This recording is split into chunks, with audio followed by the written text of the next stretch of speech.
Bienvenue dans cette guidance. Je me connecte au guide de lumière pour vous transmettre le message du jour.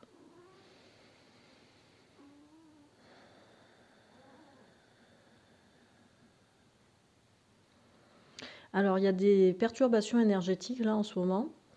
Bon, c'est de très moindre intensité par rapport à ce qu'on a pu avoir en février et mars là.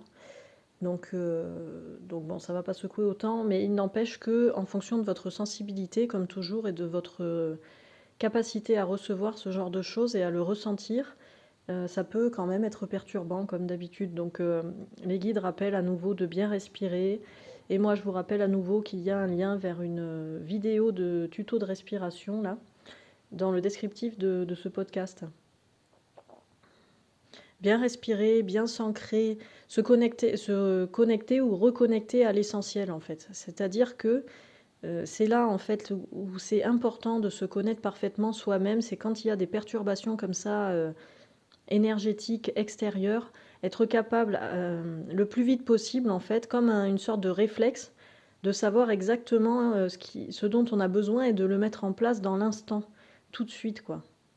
C'est pour ça que la respiration, c'est hyper important, parce que quoi que vous soyez en train de faire, vous raccrochez à vous-même par la respiration, ça vous pouvez le faire à chaque instant.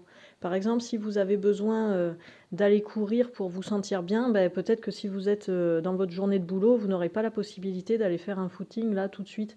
Donc c'est pour ça que la respiration, c'est le meilleur moyen pour se reconnecter à soi, pour se recentrer, se concentrer et vraiment être en conscience.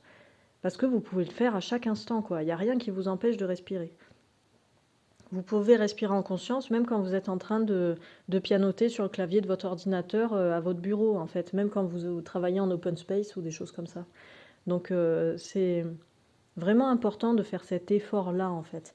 Surtout que ce n'est pas dans les moments où vous vous sentez le plus mal qu'il faut commencer à mettre ça en place, parce que précisément quand on ne se sent pas bien, on ne pense pas forcément à faire ça si on ne s'est pas entraîné à le faire avant.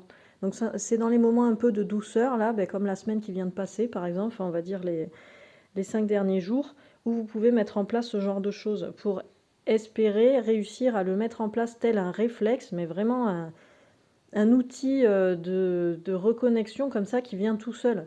C'est-à-dire, d'un coup, si vous vous sentez un peu désaxé, un peu bousculé, comme si vous étiez en plein vent et au milieu d'une plaine et que vous n'aviez rien à quoi vous raccrocher, ben, pensez à respirer. C'est vraiment redondant, là, ce que je dis. Enfin, désolée, hein, les guidances, ça revient sans arrêt, mais si ça revient, c'est qu'il y a des gens qui font pas encore ça, ou alors qu'il y a des nouvelles personnes sur la chaîne qui ont besoin d'entendre ça, donc ça reviendra autant de fois qu'il faudra, en fait. Ok. Alors, il faudrait que je fasse à nouveau des guidances en live, d'accord. Je demande s'il y a une date. Alors, pour l'instant, il n'y en a pas, mais par contre, les guides vous invitent à partager dans les commentaires ou à m'envoyer un email si vous voulez garder un peu d'anonymat et d'intimité sur vos besoins, les sujets que vous aimeriez voir abordés en guidance, en fait. Donc globalement, ça tourne, les guidances que je fais en live, ça tourne quand même beaucoup autour du changement vibratoire, là, de toute cette transformation planétaire et cosmique. Donc je peux capter des informations là-dessus. Et sur le fonctionnement de l'humain, en fait, au milieu de tout ça. De l'humain et des animaux même, d'ailleurs. Donc si vous avez des questions plus particulières ou si vous voulez que certains sujets soient davantage abordés par les guides dans les guidances live, ben aujourd'hui vous êtes invité à le partager dans les commentaires pour préparer la prochaine guidance live apparemment, qui arrivera prochainement, mais j'ai pas de date pour l'instant. Au-delà de tout ça, les guides vous rappellent ou vous informent qu'il est vraiment primordial là cette année de prendre soin de vos énergies et de vos vibrations. Il y a plusieurs manières de faire ça. Ça demande déjà, encore une fois, beaucoup de conscience, c'est-à-dire par cette respiration qui vous ramène à vous-même, qui vous fait vous concentrer sur votre intérieur, là. Vous pouvez être beaucoup plus en mesure d'appréhender de manière objective l'extérieur. C'est-à-dire que vous serez moins influencé par vos émotions, par votre passé, par vos bagages de vie, etc., etc. Et ça, c'est vachement important parce que du coup, cette conscience intérieure amène une conscience de l'extérieur. Ça ne va pas dans l'autre sens d'une certaine manière. Euh, Si vous vous concentrez davantage sur l'extérieur avant de vous concentrer sur votre intérieur, il y aura toujours des dissonances, apparemment. Donc il faut d'abord faire ce travail de conscience intérieure, d'amour de soi, d'amour profond et d'amour sincère surtout et universel pour pouvoir offrir cela et appréhender le monde avec cela par la suite. Ok. Et donc du coup, quand vous avez cette conscience intérieure, vous pouvez appréhender l'extérieur de manière objective et être capable de faire des choix en conscience qui vont alimenter vos vibrations et votre énergie d'une manière ou d'une autre. C'est-à-dire que sur tout le panel vibratoire, là, euh, vous avez certainement déjà remarqué, surtout les abonnés qui sont sur cette chaîne, je vous apprendrai rien quand je vous dirai que les choses vibrent de manière différente, qu'il y a des vibrations qui sont peut-être plus lourdes et d'autres plus légères, et c'est à vous de choisir ce que vous voulez alimenter dans votre vie en fait. Si vous voulez aller vers plus de légèreté, parce que vous voulez vous élever dans le sens de évoluer vers un autre soi qui soit plus adapté à vos aspirations de vie, par exemple, il vous appartiendra de choisir dans le monde extérieur, dans la vie extérieure, quoi, les choses qui tendent vers cette légèreté, justement, vers ces vibrations légères.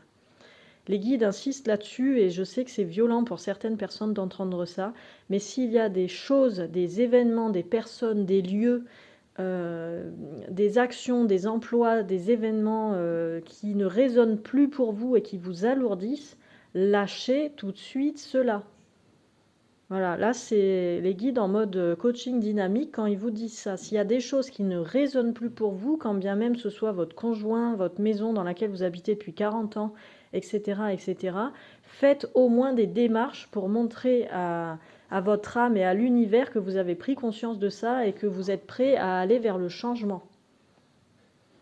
Je ne sais pas à qui ça parlera, peut-être pas à tout le monde, mais en tout cas, c'est quelque chose là qui est vraiment fondamental parce que là, je ressens vraiment cette énergie de clignotement, là, de changement en fait. Ne vous forcez plus à aller vers des choses qui vous alourdissent. Là, il y a vraiment des personnes parmi vous qui sont visées directement par ça, là, parce que l'énergie est très forte. Ça vous ralentit, ça vous empêche d'avancer. Après, vous vous sentez mal en permanence, vous êtes fatigué en permanence, vous ne savez pas pourquoi, mais c'est normal. Votre fréquence n'est plus du tout alignée avec la fréquence, la longueur d'onde de ces personnes, lieux, événements, emplois, activités, etc., etc. Donc lâchez en fait. Écoutez votre intuition. Si quand vous allez vers quelqu'un ou vers un lieu ou vers un emploi ou vers un événement, vous sentez qu'il y a quelque chose qui n'est pas fluide, n'essayez même pas de comprendre pourquoi en fait. Laissez tomber. Parce que sinon vous allez perdre du temps et vous allez peut-être passer à côté de quelque chose qui est entre guillemets programmé pour vous, ces fameux hasards qui n'existent pas, là, ces synchronicités, ces coïncidences, etc. Mais le fait de vous raccrocher à quelque chose qui ne résonne pas, où vous avez des doutes, où vous avez l'impression qu'il manque quelque chose ou qu'il y a quelque chose en trop, etc. Si vous vous raccrochez à ça pour essayer de le comprendre, vous avez peut-être loupé l'opportunité qui se situe juste à côté. Il suffit juste de tourner un tout petit peu d'angle de vue. Voilà, donc ceux qui se sentent visés par ça, toujours avec douceur, toujours avec bienveillance, évaluez votre état intérieur, évaluez les situations extérieures et faites des choix en conscience. Évidemment, des fois, lâcher des gens, lâcher des lieux, lâcher des boulots, c'est difficile parce que ça fait vraiment sortir d'une zone de confort, quand bien même elle est devenue extrêmement inconfortable. Et surtout, c'est un deuil à faire, ayez conscience de ça. À chaque fois, il faut faire le deuil de quelque chose. C'est le deuil d'une partie de vous qui est devenue fanée, obsolète, et c'est aussi le deuil potentiellement d'un lieu. L'air de rien, on s'attache aussi au lieu. C'est le deuil de certaines personnes, c'est le deuil d'un emploi qui vous a passionné pendant des années et puis d'un coup, vous n'y trouvez plus sens parce que vous avez évolué et la société n'a pas évolué à la même vitesse que vous, et c'est normal et c'est ok en fait. Vous avez une place ailleurs dans le monde tel que vous êtes à l'instant T. Ok, c'est particulier là quand même l'énergie que je reçois, donc prenez vraiment ce qui résonne, si ça résonne pas, laissez. Et de la même manière, si vous vous sentez puissamment attiré vers quelque chose, allez-y. Ne vous bloquez pas, ne vous freinez pas, n'allez pas vous chercher des excuses pour ne pas aller dans telle ou telle direction, vers tel ou tel lieu, avec telle ou telle personne. Même si, comment traduire ce que je reçois là? Même si la condition sociale est différente, même si le lieu n'a aucun rapport avec là où vous étiez avant. Vous voyez, c'est ça l'idée en fait. Laissez-vous porter. Et c'est ça, cette forme de lâcher prise, elle est là en fait. C'est-à-dire se laisser guider par ce qui vous attire, sans chercher absolument à comprendre pourquoi c'est ça qui vous attire ou pourquoi c'est ça qui vous rebute, hein, à l'inverse, etc. Juste se laisser porter, en fait. C'est ça qui est difficile à faire aussi, se laisser porter. Et ça, la respiration, la conscience de soi, de son corps, parce que l'être tout entier, il envoie des messages en permanence, en fait. Ce sont des messages physiques, ce sont des messages émotionnels, des messages mentaux aussi, dans le sens de pensée, peut-être qui vous reviennent en boucle, des souvenirs qui reviennent. Euh, oui, vraiment des émotions qui, à première vue, n'ont pas de rapport ou pas de lien avec ce que vous vivez présentement, mais peut-être qu'elles remontent parce que ça fait écho à une situation passée que vous avez déjà faite, et c'est comme un message, un petit peu un signal d'alerte pour vous dire attention, tu es en train de boucler sur quelque chose que tu as déjà expérimenté et qui en plus ne te convenait pas. Ou d'une autre manière, ça peut être les émotions qui arrivent pour vous dire ah ben super, enfin tu as compris qu'il faut aller dans cette direction, vas-y fonce, tu es soutenu, tu es protégé et tout va bien parce que c'est vraiment vers là que tu dois aller. L'intérêt, c'est de ressentir tout ça. Vous pourrez avoir aussi des douleurs similaires avec d'autres douleurs que vous avez eues à des moments de votre vie clés, quand vous avez dû faire le deuil de quelqu'un, quand vous avez dû déménager, quand vous avez dû changer de travail. Observez tout ça en fait, parce que tous ces indicateurs, tous ces marqueurs, ils sont vraiment, vraiment ultra importants pour avancer sur la suite.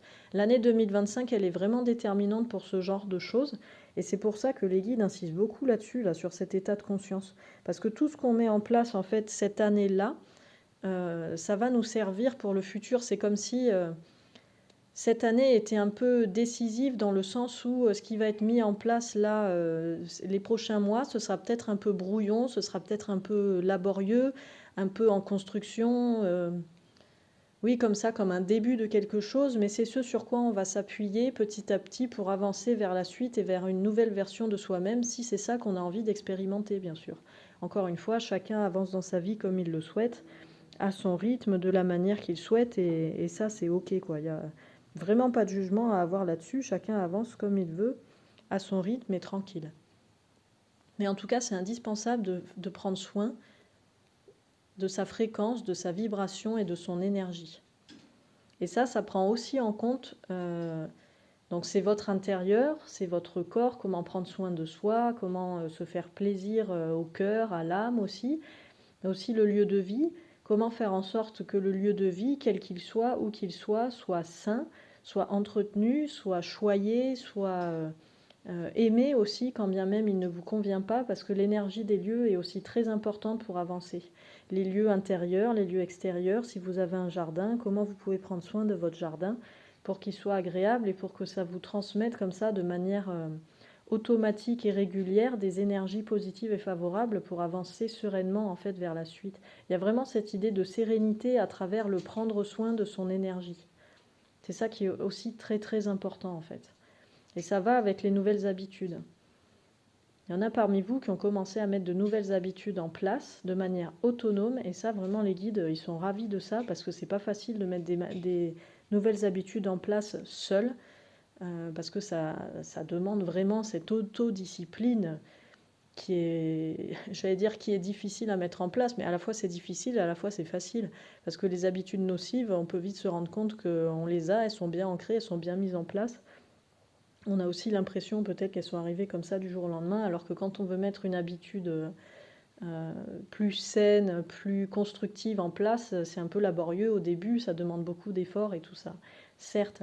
Mais sachez que plus vous serez dans la constance, dans la régularité, dans la douceur et la bienveillance avec vous-même aussi, c'est hyper important, et surtout dans la motivation, en gardant votre objectif de je veux évoluer, et je veux évoluer dans la sérénité, dans le calme, dans le bien-être, si c'est ça que vous voulez, par exemple. C'est un exemple, hein, évidemment, cette liste, elle est non exhaustive et elle est propre à chacun.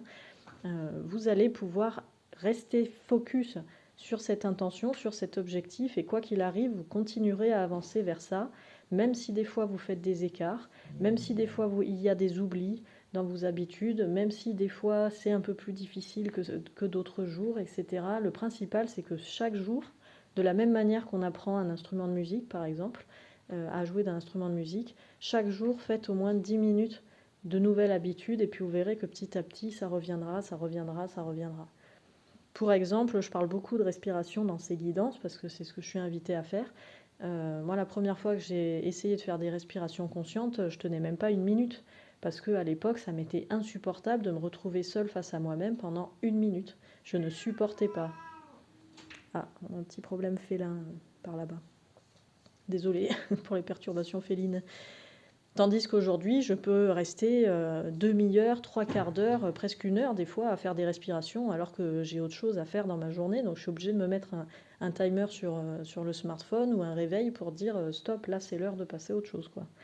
Donc vous voyez, c'est petit à petit.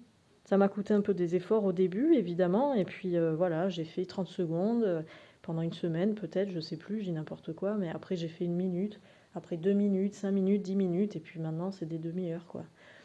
Mais c'est petit à petit, c'est dans la volonté aussi. Et vraiment, cette histoire de volonté, d'avancement et d'évolution dans la sérénité, elle est hyper puissante, quoi. Posez vos intentions, posez votre objectif et allez, quoi qu'il arrive, allez là-dedans et ne vous souciez pas de ce que disent ou pensent les autres. Allez vers votre objectif. Voilà, à votre manière, à votre rythme et de façon sereine et juste pour vous faire du bien, en fait. Voilà, c'était le message du jour. À demain.